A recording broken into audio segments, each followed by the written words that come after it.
at Henry's Blues House. Tonight's band is a band making their debut, their first appearance here. It's the Foregate Street Blues Band of Worcester, and we're delighted to have with us to take part in blues talking Dave Bristow, a member of that band. So please all put your hands together, all of you. No, you don't need to, it's okay. Dave Bristow, blues musician. Hello, Jim. Tell me when you first encountered this wonderful music, when it first took a toehold in your brain and probably never left you since. Tell me about that. The very first old blues tune I heard, I clearly remember, was Robert Johnson. It was Come On In My Kitchen. I suffer from insomnia, and I used to listen to Radio Caroline. And I woke up about 2 o'clock one morning, and I put the radio on, and it was playing. And I'll never ever forget it. The chills ran down my spine. They're running down my spine now as I think about it. And as with Radio Caroline, they didn't tell you what it was at the end. They just went straight on to the next track. And it took me about 2 years to find out what that song was. I was 16 at the time, and I didn't find out until a couple of years later. I was up in Liverpool, and somebody told me, because Liverpool is one of the centres of music, and somebody told me what it was, and I remembered it. I was just walking around singing it in my head for 2 years before somebody told me what it was. But the first popular blues tune, if you want to call it popular, was Need Your Love So Bad by Fleetwood Mac. And I was on holiday down in Cornwall, just outside St Ives, and we went into a pub, because you could have a drink at 16 in those days, and somebody put it on the jukebox, and I was absolutely entranced by everything about it, by the way the words were being sung, by the way the guitar was played, by the whole ambience of the track. And obviously being a jukebox, I could find out what it was and went straight out and bought it. So that was my first involvement in the blues. I actually grew up listening to jazz. My mother's a huge jazz fan, absolutely adores it. Father hated all kinds of music, except for church choral music, and that was all he would ever listen to.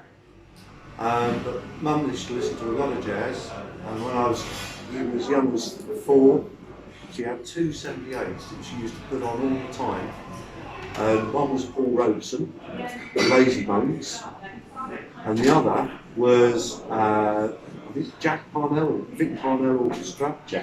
Jack Parnell and his orchestra, and the song was Ugly Child. And I grew up listening to those 2 particular records, those 2 78s. And then when I was 13, my mother took me to the London Palladium because my father wouldn't go with her. And we saw Ella Fitzgerald, and she was backed by Count Basie and his orchestra. And that was the very first gig I ever went to. Ella Fitzgerald, Count Basie.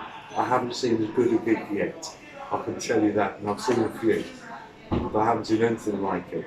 So what year would that have been? That would have been about 73, 74, something like that. Right. Even though Ella was old, she was absolutely superb. The bass band would be Lockjaw Davis, Henry Coker, Probably. Freddie Green. Probably. Yeah. Something like that. It was a fantastic era. Good band. Yeah, very good. London Palladium, I'll never forget it. So that's a pretty. Where are you actually from, originally? I grew up, I was born in Wembley, about half a mile from the stadium. Listened to the 66 World Cup final through my bedroom window. And then we moved to Watford in 71. And I grew up in Watford. So when did you start considering, and when did you start playing a musical instrument? I started playing when I was about 16. A friend of mine said he was starting a band. I said, did he need a singer? He said, no, but I need a bass player. So I went down to the local junk shop and I bought an Italian-made bass guitar with a neck like a banana and a sound like a dustbin. And it cost me £16, and which was all the money I had.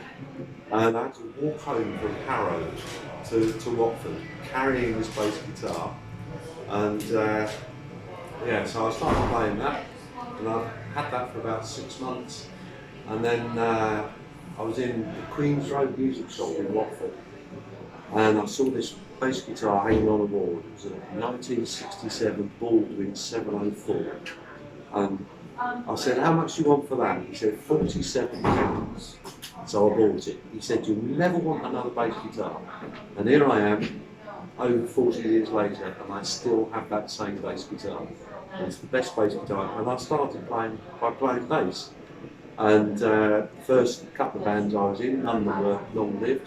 I played bass, and we played what you might loosely term progressive rock. And then I didn't play for a couple of years, and then I went looking for another band, and I couldn't find anybody that wanted a bass player. But I did see a sign that said, guitarist wanted, must have long hair. And I couldn't play guitar, and I didn't have long hair, so I phoned up. And this was on a Thursday, and the guy said, "Yeah, come around for an audition on Saturday." So on the Friday I went out and bought a guitar. On the Saturday I went around to see a friend of mine who taught me how to play root 6 and root 5 chords, and I practiced for about an hour, and then went off to this audition, only to discover that the other members of this band were even less experienced than I was. And they thought I was brilliant. So I got in the band. That was on the Saturday. On the Sunday, they taught me their 13 songs, and the following Thursday, I went down to East Ham in London, to the Ruskin Arms, and played a gig with them, never having met the other guitarist or the drummer. And we were absolutely dreadful. There was a broken piano in one corner and 4 blokes playing dominoes in the other, and absolutely nothing in between. And that was the first gig. We were pretty awful. 2 years later, we ended up playing the Marquee Club in London. And the name of that band? The name of that band was Trojan Horse. It was a heavy metal band, and we got around a bit. We played as far as Leicester and Guildford, but mostly around the London area. We were Trojan Horse?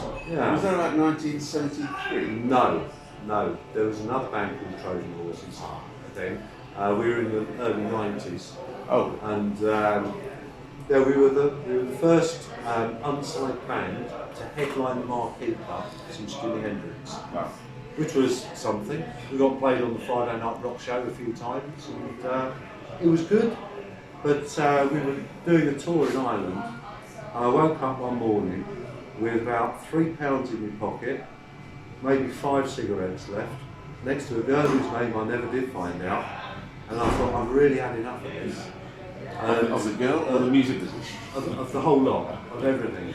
And so when we got back to London, and I told the guys that I was leaving the band, I sold all the gear, everything I had, except for one acoustic guitar, which I've still got. And that was it. I put the guitar in the corner as a reminder that I used to be a musician. I didn't play for 12 years. And So you just still listen to those sort of things? oh yes, yeah, I listened to a lot of music. And what were you listening to in that interim period? All sorts, absolutely everything. Beethoven, Bach, Mozart. Wash your mouth out, boy. Beethoven invented doodle. Did you know that? Nope. Oh well, he did. It's in the Pathetic Sonata. It's lovely, it's beautiful, it's really well done. I also used to listen to a lot of early jazz, Louis Armstrong, Kid Ory, Lonnie Johnson. That's where I first found Lonnie Johnson. I was listening to a Louis Armstrong track, and there's a guitar break in it, and it's just astounding. It goes.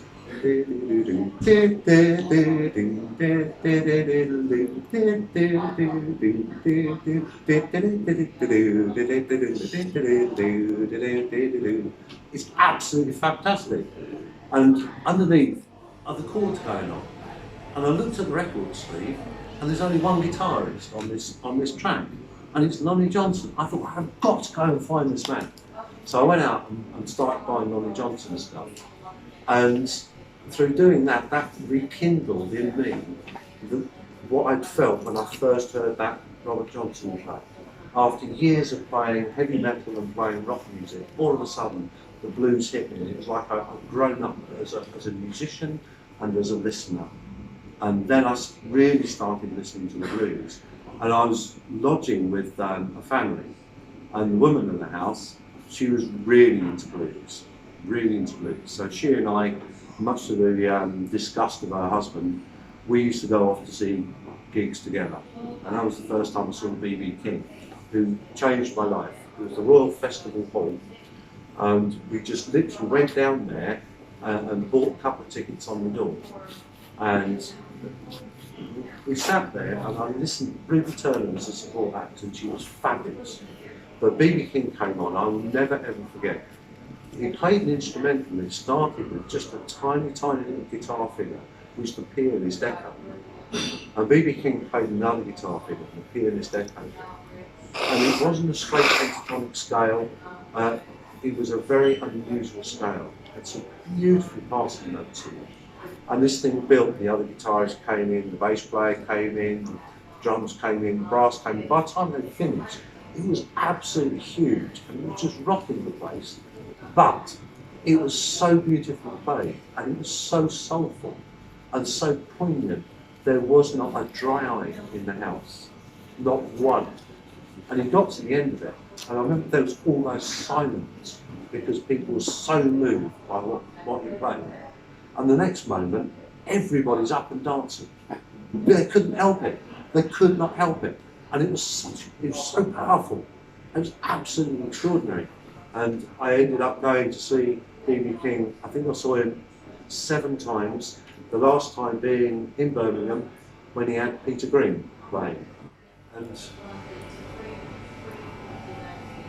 I love Peter Green. But I absolutely adore Peter Green.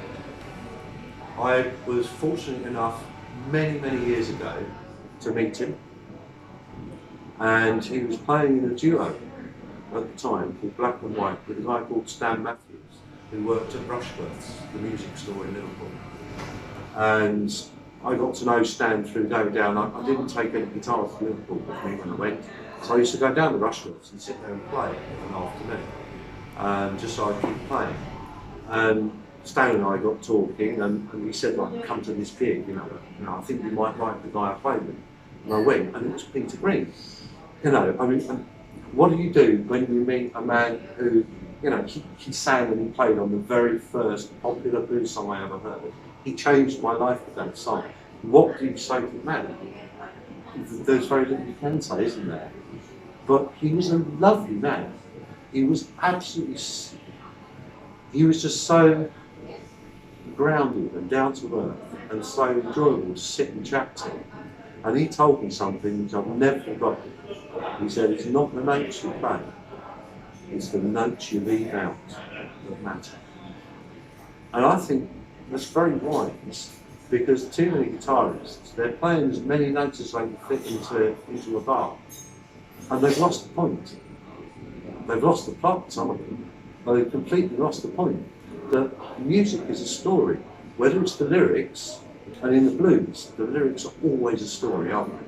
They tell something about a situation or a life, or the way that somebody thinks. So a lot of very philosophical blues around, but the lyrics are a story. Well, the music is a story as well, and a harmonica solo or a guitar solo, any solo, that needs to be part of the story. It needs to tell part of the story.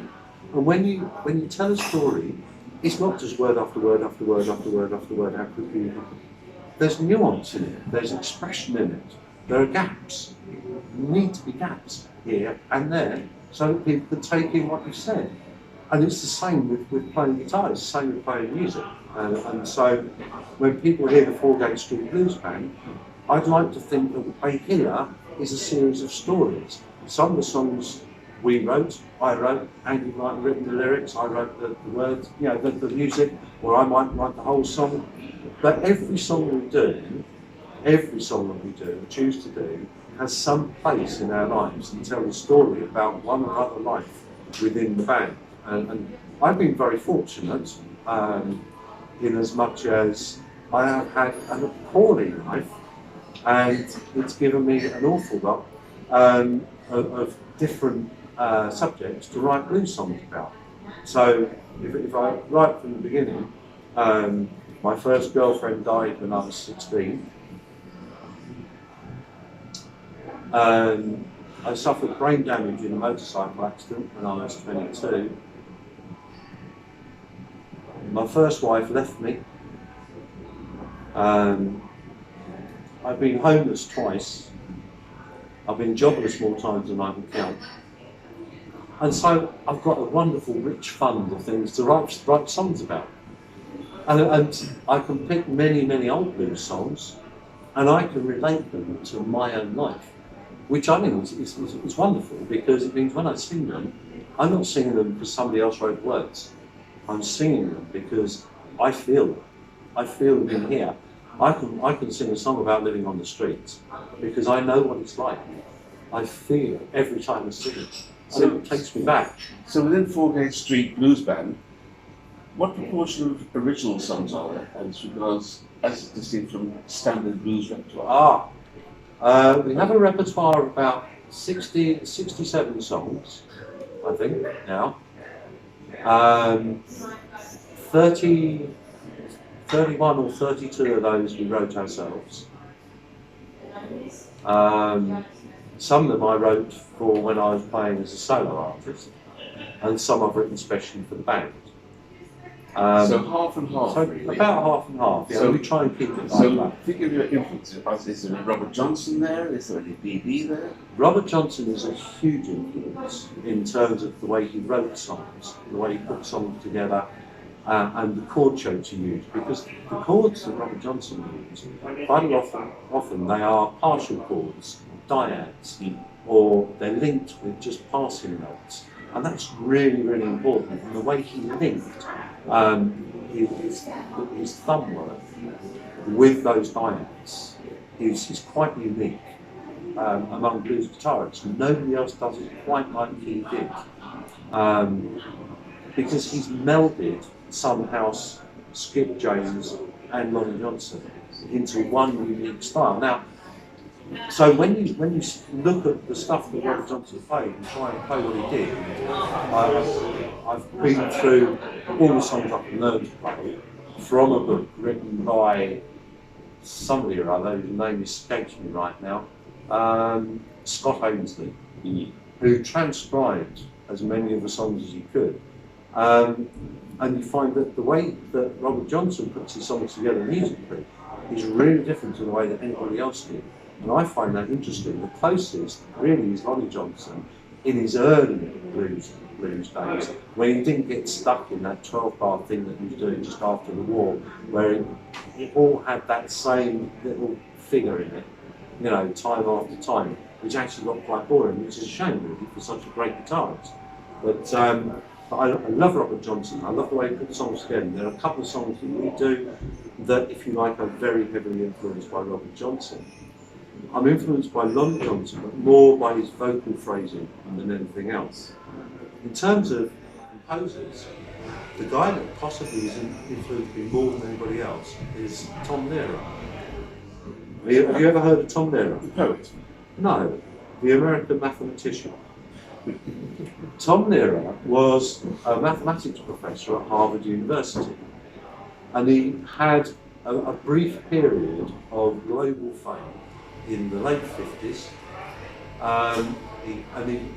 He wrote comic songs. Right? I find them funny, many people did, other people find them thoroughly distasteful.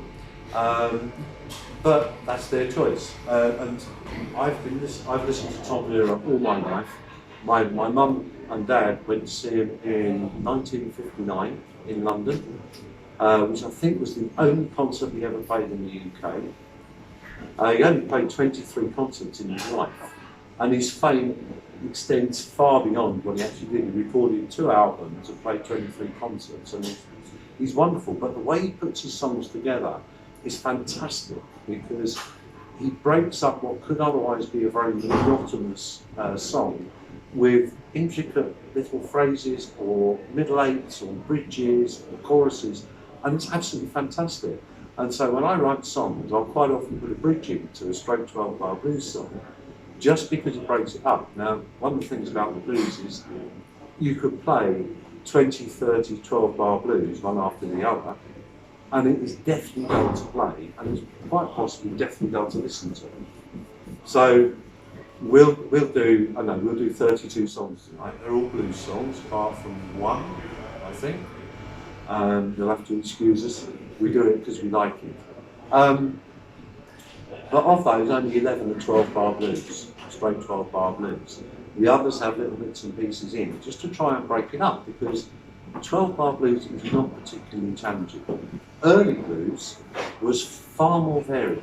If you listen to, say, 20s blues, the chord sequences and chord progressions in 1920s blues are absolutely fantastic. They're so intricate and they're so involved, and they seem to go round corners where modern blues just doesn't go. And we love that. We all love that. We all love the challenge of trying to play, songs that have more in them than just those basic three If you chords. look further afield than just UK, you'll find a lot of bands do play their older material. They do play very interesting. We had a band here a few weeks ago called the Jim Dandits, live on a mountain top in Italy. Yeah, They sound just like they walked out of Chicago Barrelheads of 1942. fantastic. But can I go back to Trojan Horse? This huge leap, Liverpool was mentioned, your 12 years abdication. What brought you to end up with a band based in Worcester? I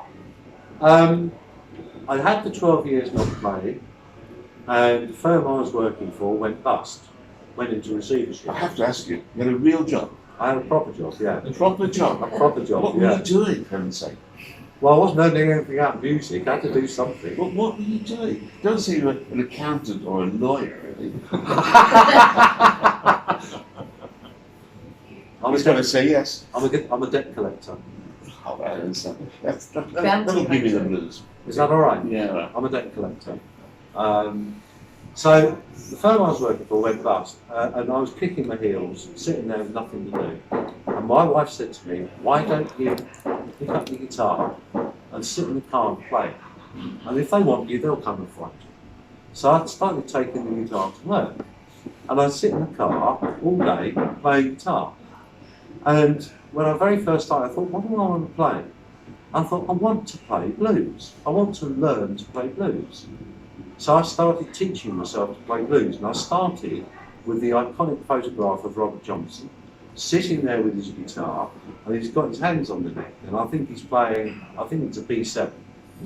And I just put my fingers where he had his fingers, copied the photograph and strummed the guitar, and I thought, oh man, that sounds good. And I went from there, I literally went from there, from that one chord. I taught myself a couple of other chords, and started writing some blues songs. And So geographically, where were you at this time? Stratford-on-Avon. Halfway between Watford and Worcester. Yeah, well, I moved up to Stratford because my wife is from the Banbury area, didn't want to live in London. So there I was in Stratford, and I started writing a few songs. And I went down to the Breton Beer Festival, and I played 7 songs, which I'd written myself, and it seemed to go down all right. So I carried on writing, and I went and made a little demo tape, and I handed it in at a place called Cox's Yard in Stratford. You know it, You know it. by the river. And they said, come and play Bank Holiday Monday. Just sit outside and play to the people drinking coffee. So I did. And the following day, Katie, who did the bookings there, phoned me up and said, we want you to come back because people have been phoning asking who you were, and they really enjoyed what you did. She said, what are you doing next Wednesday? So I said, well, nothing, why? She said, we've got Catfish Keith coming to play, will you do an opening set for him? So I said, yeah, fine. So I'd never heard of Catfish Keith, but I went, and I got on very well with Catfish Keith, and I got on very well with Penny, his wife, and we discovered we all loved Lonnie Johnson, which was nice. And he really enjoyed what I did, I really enjoyed what he did. And I said to him after the gig, look, if I phone some of the other venues you're doing on the tour to try and get a support slot, would that be all right by you? He said, yeah, that's fantastic. So I phoned quite a few of them, I ended up playing at a club called Vonnies in Cheltenham. I ended up playing at the Crown in Nantwich, and I ended up playing at the Musician in Leicester. So I went to these gigs and played an opening set for Catfish King there, and those were pretty much my first 4 gigs as a blues musician. And I learned a lot from him. And then the pubs where I played, they seemed to like me, so I went back and played more with different people, and got to know Kent DeShane, and I got to know Kyler Brox and Chris Farlow and Norman Beaker and all sorts of people. And it just kind of rolled on from there. And my 13th gig was at Nantwich Jazz and Blues Festival, and I opened for the second band was Colin Cooper from the Climax Blues Band, and then there was Bernie Marsden and his band, and then there was Mike Sanchez. And so I think I was pretty good for a 13th So gig. how did you end up in Worcester? I've never ended up in Worcester, I still live in Stratford. But through knowing Catfish Keith, I kind of got to know a lady called Tony Weeks, who was, she knew of him, and I ended up at Cox's Yard opening for the Blues Band, and I got talking to Gary Fletcher, and he and I got on really well, and he was booked to play the support slot and to drive around a lady called Mary Flower. Mary Flower is this amazing ragtime guitarist on the stage. She's really lovely.